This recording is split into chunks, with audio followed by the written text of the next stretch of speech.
రేపు BRS party తలపెట్టిన యువ సంగ్రామ సభ ఏదైతుందో అది బీఆర్ఎస్ పార్టీ నిరుద్యోగులకు 10 ఏళ్లుగా విద్రోహ సభలాగానే చూడాలని తెలంగాణ యువతకు మేము కోరుతా ఉన్నాం. తెలంగాణ నిరుద్యోగులారా కేటీఆర్ గారడి మాటలను తిప్పికొట్టాలని కూడా కోరుతా ఉన్నాం. 10 ఏళ్ళు అధికారంలో ఉన్నప్పుడు తెలంగాణ యువత భవిష్యత్తు కానీ ఉద్యోగాల భర్తీ కానీ గ్రూప్ 1 లాంటి పరీక్షను కూడా 10 ఏళ్లలో కూడా నిర్వహించలేని అసమర్థులు ఇవాళ వాళ్ళకు సడన్లీ తెలంగాణ యువత భవిష్యత్తు గురించి ఉద్యోగాల భర్తీ గురించి మాట్లాడే అర్హత కేటీఆర్కు ఉందా అని ఈ సందర్భంగా నేను మాట్లాడుతూ ఉన్నాను. తెలంగాణ యువతకు కేటీఆర్ ముక్కు నేలకు రాక్షి క్షమాపణ చెప్పాలని కూడా మేము డిమాండ్ చేస్తూ ఉన్నాం.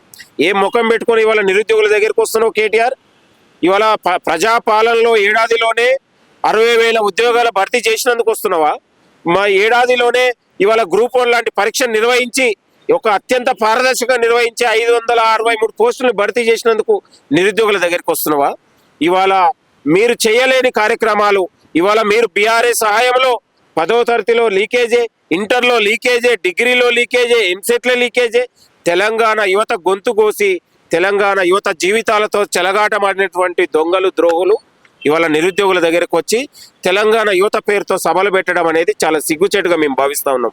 తెలంగాణ యువతకు క్షమాపణ చెప్పి అమరవీరులు ఆత్మహత్యలు చేసుకున్నటువంటి మురళీ ముదిరాజు కావచ్చు, సునీల్ నాయక్ కావచ్చు, ఇదే అశోక్ నగర్ చౌరస్తాలో ఆత్మహత్య చేసుకున్న ప్రవళిక ఆత్మహత్య చేసుకున్నటువంటి కుటుంబానికి కేటీఆర్ క్షమాపణ చెప్పాలని కూడా డిమాండ్ చేస్తూ ఉన్నాం.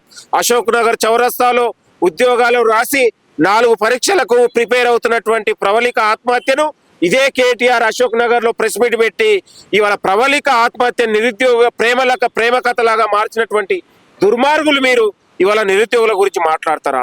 తెలంగాణ యువత భవిష్యత్తు గురించి మీకు ఆలోచన చేస్తే తెలంగాణ యువత ఎందుకు గగ్గోల పెడతా ఉంది? ఎందుకు లక్షలాది మంది రోడ్ల మీదకి వచ్చి బీఆర్ఎస్ హఠావోను ఎందుకు నిలదీస్తారు?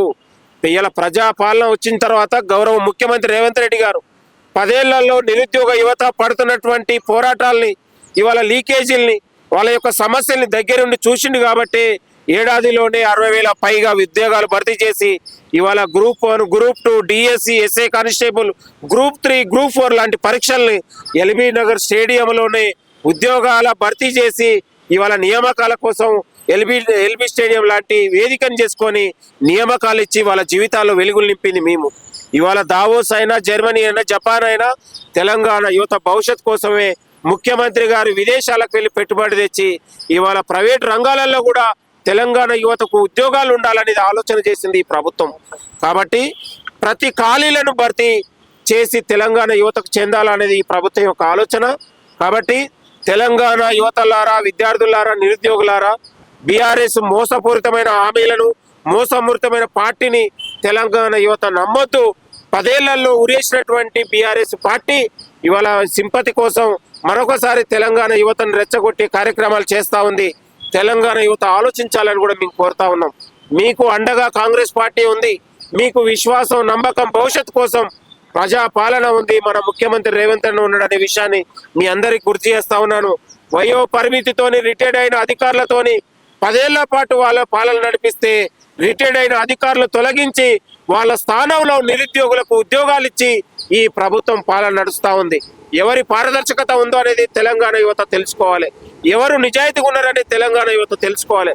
ఎవరు నిరుద్యోగుల గురించి ఆలోచన చేస్తున్నారనేది తెలంగాణ యువత, విద్యావంతులు, నిరుద్యోగులు, విద్యార్థులు ఆలోచన చేయాలని కూడా ఈ సందర్భంగా గుర్తు చేస్తూ ఉన్నాం. కాబట్టి బీఆర్ఎస్ పార్టీకి తెలంగాణ యువత గురించి, ఉద్యోగాల గురించి, యువత గురించి మాట్లాడే అర్హత వాళ్ళకు లేదు. 10 ఏళ్లలో ద్రోహం చేశారు, మోసం చేశారు, లీకేజీలకు పాల్పడ్డారు, తెలంగాణలో ఉద్యోగాలు అమ్ముకున్నారు. వాళ్లకు ముమ్మాటికి ద్రోహం తలపెట్టి ఇవాళ వాళ్ళు మన దగ్గరికి వస్తూ ఉన్నారు. వాళ్ళ యొక్క పార్టీ వైఖరిని తిప్పికొట్టి కేటీఆర్ మాటలకు ఇవాళ తెలంగాణ యువత తిప్పికొట్టాలని కూడా యువతకు విజ్ఞప్తి చేస్తా ఉన్నాను. మీకు అండగా కాంగ్రెస్ పార్టీ ఎప్పుడూ ఉంటుంది. ఇవాళ ప్రతి తెలంగాణలో, ప్రతి శాఖలలో, ప్రతి ఖాళీలను భర్తీ చేసి మీకు ఇవ్వాలనేది ముఖ్యమంత్రి గారి యొక్క సంకల్పం అనే విషయాన్ని మరొకసారి గుర్తు చేస్తా ఉన్నాం. 7,400 పోస్టుల్ని ఎస్ఐ కానిస్టేబుల్ భర్తీ చేసింది. ఆర్థిక శాఖ అప్రూవల్తోని భర్తీ చేసింది. మరికొన్ని రోజులలో ఖాళీలు ఏదైతుందో భర్తీ చేయడానికి ప్రభుత్వం సిద్ధంగా ఉంది. ఇప్పుడు నిరుద్యోగుల యొక్క న్యాయబద్ధమైన ప్రజాస్వామ్య డిమాండ్ను ప్రభుత్వం ఎప్పుడు అంగీకరిస్తుంది. మేము నిరుద్యోగుల పక్షమే. వాళ్ళ యొక్క ఆలోచనను, వాళ్ళ యొక్క డిమాండ్ను ఎప్పుడు కూడా మేము కాదనట్లేదు. కాబట్టి ఈ నిరుద్యోగుల మధ్యలో ఈ దొంగలు దుర్మార్గులు చేరి మీ యొక్క ఆలోచనలను, మీ యొక్క ఉన్నటువంటి మధ్య చెదరగొట్టి ప్రభుత్వం పైన వ్యతిరేకత పెంచే కుట్రను చేస్తూ ఉన్నారు. దాన్ని గమనించాలని మీకు కోరుతా ఉన్నాను. మేము ఇంతకుముందు చెప్పాను, నేను తెలంగాణలో ప్రతి ఖాళీలను భర్తీ అనేది అది నిరుద్యోగుల కోసమే జరుగుతుంది.